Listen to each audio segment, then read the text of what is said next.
9 moderate House Democrats are threatening to block the party's $3.5 trillion expansion of social programs.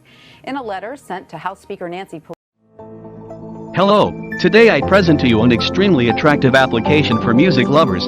It's completely free. You can listen to music online or download unlimited music to use whenever you don't have internet. The powerful search function helps you find anything you want. Trust me. It's hard not to find what you're looking for because the search function is really powerful. Application download link is attached in the description of the video. I'm pretty sure you'll like it.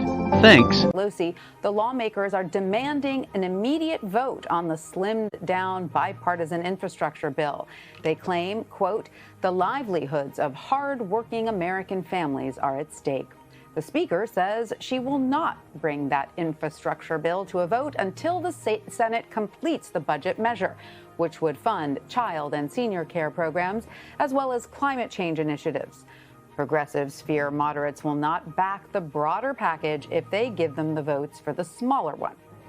President Biden insists the multi-trillion-dollar measure is a crucial part of his Build Back Better agenda. At the same time, the president told state and local officials on Wednesday the bipartisan bill is just as necessary for practical and political reasons. It'll help ease the years of gridlock in Washington and show the American people that their government can and will work for them again. We're going to still have big disagreements, but it's happening at a critical time because now is the moment to build on our momentum. One of the local officials who spoke with the president is Chokwe Antar Lumumba. He's the Democratic mayor of Jackson, Mississippi. Mayor Lumumba, welcome. Great to have you with us. So the president mentioned your city's water crisis from earlier this year as exactly the type of issue this bipartisan bill would address. And you said, quote, this is more than a matter of convenience. This is a matter of life. So in your view, should House Democrats pass this bill as soon as possible so your city can get the funding it needs? Well, first of all, Tanya, thank you for having me and thank you for giving me the opportunity to address this important matter. I have confidence that there will be an agreement to take place between House Democrats and we will see this go forward. I just want to reiterate and stress just how dire the circumstance is with local government and on the local level. What we saw where individuals could not have drinking water, could not have potable and non-potable potable water, really spoke to just the necessity that we act now. We had a circumstance where because we had historic weather conditions in February that led to raw water screens freezing, therefore water could not get into the treatment facility. Consequently, treated water could not get out of the treatment facility. And so lastly, what I would add is that, when we look at budgets, when we look at these expenditures, our budgets are moral documents which should reflect the values we share as a nation. And to be able to provide sustainable and equitable infrastructure to people has to be a value in which we fight for. And data compiled by the Clarion Ledger shows Mississippi is set to receive $429 million to improve and repair water systems across the state. What would that funding go toward in Jackson specifically to prevent another water crisis? Well, as I said, we have a crumbling and outdated water distribution system. We have 2 water treatment facilities. One, O.B. Curtis, which is near the reservoir and provides the majority of water to our residents. And the other one is J.H. Fuel, which is over 100 years old. Both are in need of significant upgrades. What took place is not only the raw water screens, but it led to valves freezing. And so we not only need to address outdated infrastructure at our water treatment facilities, along with pipes within our distribution system, we need it to be sustainable. What we are facing is colder winters, hotter summers, and more rain each and every year, and it is taking a toll on our infrastructure. So we need shelters around some of this sensitive equipment. We need to be able to replace crumbling pipes. And so all of these things are absolutely critical to the success of providing water to our residents. In addition, when I mention the issues of equity, we have to understand that city planning is never neutral. And so consequently, residents who live further away from the treatment facility and at higher elevations suffer disproportionately when there is an effect to our treatment facilities, such as we experienced recently. And so we have to look at not only the solutions of how we make the systems more reliable and sustainable, but equitable. It is the communities that have some of the highest rates of poverty within our city that are disproportionately affected in that regard. All right, so we understand that you are a mayor and your immediate concerns are your citizens there in Jackson, but also pulling back for a second and understanding that what's going on in Washington right now in the House is a little bit of a political chess game. Do you believe that passing the infrastructure bill now is worth the possibility of losing out on those broader social programs that would be funded in that reconciliation bill, as progressive Democrats seem to fear might happen if they quickly pass the infrastructure bill? And of course, those are things that Mississippians need as well. And the $3.5 trillion bill, is now under threat from moderates in Congress. So how would you play the situation there? Well, first and foremost, I understand that there are competing concerns. I understand just as people are suffering as it relates to, sustainable infrastructure, I know that people are suffering as it relates to the human infrastructure that helps support communities.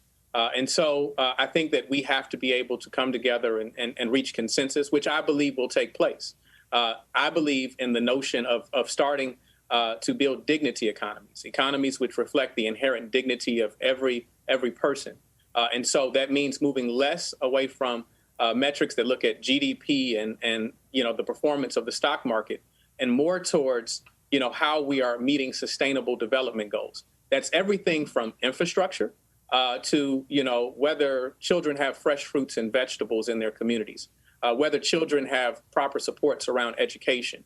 And so, I'm not privy to all of the debates and all of the matters of contention that the different parties may want to incorporate.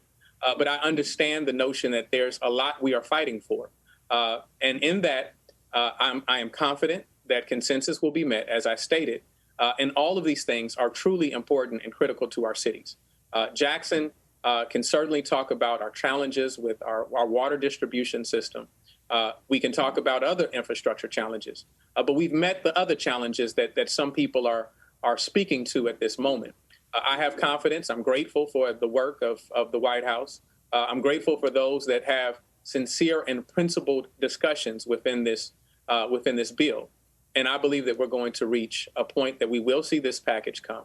And the moment that it crosses the finish line, we'll be ready to put it to work. All right, I want to quickly ask you about the coronavirus before I let you go, Mayor. This week, you issued an executive order requiring city employees receive the first shot of the COVID-19 vaccine by August 31st. Only 40% of Hinds County residents are fully vaccinated, and Mississippi hospitals are overwhelmed with parking garages being used to house ICU beds.